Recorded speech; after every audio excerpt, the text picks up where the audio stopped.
अस्सलामुअलैकुम। आज हम बनाने लगे हैं चपली कबाब, जिसके लिए सबसे पहले हमने 6 अदद मीडियम साइज़ के प्याज लिए हैं।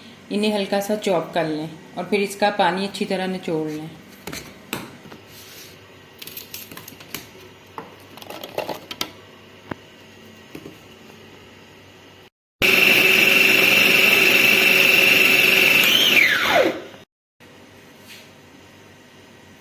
हमने तकरीबन 20 से 22 सब्ज़ मिर्च ली हैं और लहसुन अदरक हमने ये इतना होना चाहिए कि कुल मिलाकर 1.5 टेबल स्पून हो जाए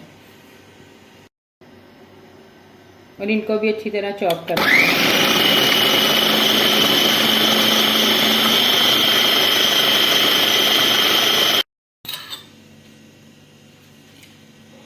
हमने 1 किलो कीमा लिया है।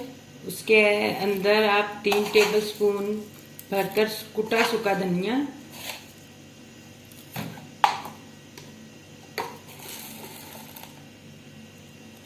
1 से 1.5 टेबल स्पून तक मिर्च आप अपनी चॉइस के मुताबिक कर सकते हैं।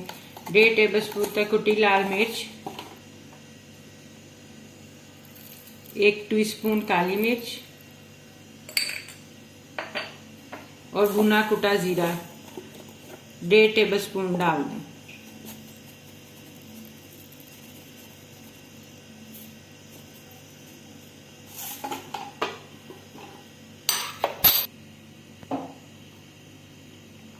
और 1 टेबल स्पून गरम मसाला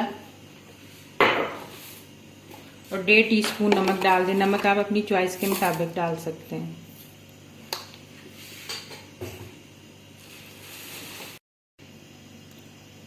और 3/4 टीस्पून अजवाइन डाल दें और इन सब चीज़ों को एक दफ़ा दोबारा चॉप कर लें।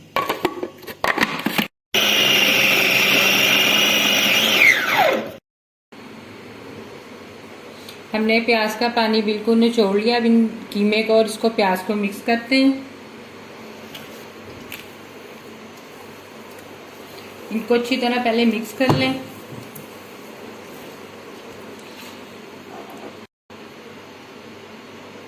इसको मिक्स करते हुए साथ ही अंदर 1 कप मकई का आटा डाल लें।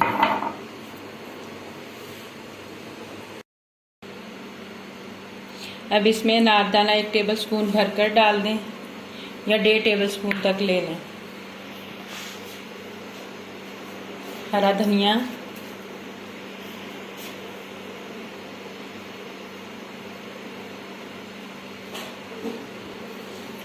और 2 अदद अंडे डाल दें और इस मिक्सचर को अच्छी तरह मिक्स कर लें। सब्ज़ धनिया के बाद इसके अंदर 2 अदद अंडे डालें और इसको अच्छी तरह मिक्स कर लें। हमने इसके अंदर 1/2 टीस्पून नमक और डाला है और थोड़ी सी ज्वाइन, मतलब कुल 2 टीस्पून नमक और 1 टीस्पून तक ज्वाइन इसमें गई है। हमने 3 अदद टमाटर लिए हैं और उनके बीज निकाल लिए हैं। इनको बिल्कुल आखिर में आपने हल्के हाथ के साथ मिक्स करना है, क्योंकि नहीं तो टमाटर अगर ज़्यादा अंदर मैशी टाइप हो जाए तो वो अच्छे नहीं रहते। पहले सब चीज़ों को आप अच्छी तरह मिक्स करें और आखिर में टमाटर डालें। हमने अब इसको अच्छी तरह मिक्स कर दिया। अब आप इसको कम से कम 1 घंटे के लिए फ्रिज में रख दें और इसके बाद हम आपको इसके कबाब बना के दिखाते हैं।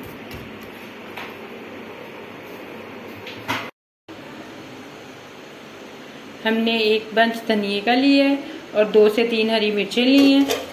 इसके अंदर थोड़ा सा नमक डालेंगे और थोड़ा सा दही डालकर इसको पहले ग्राइंड कर लेंगे। दही हम पहले इसमें सिर्फ 2 से 3 टेबल स्पून डालेंगे ताकि इसको हम ग्राइंड कर लें।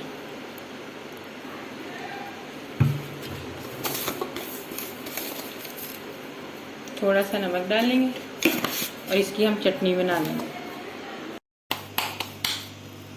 अब हमने 1 घंटे बाद इसको रख के इसके कबाब शेप देना शुरू कर ली। आप कबाब जिस साइज़ के चाहे बना लें।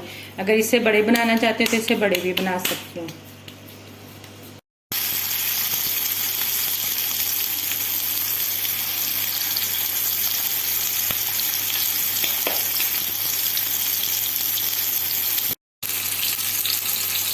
अब हमने इनकी साइड पलट दी है। अब इसको दूसरी साइड से भी एक गोल्डन ब्राउन होने दें।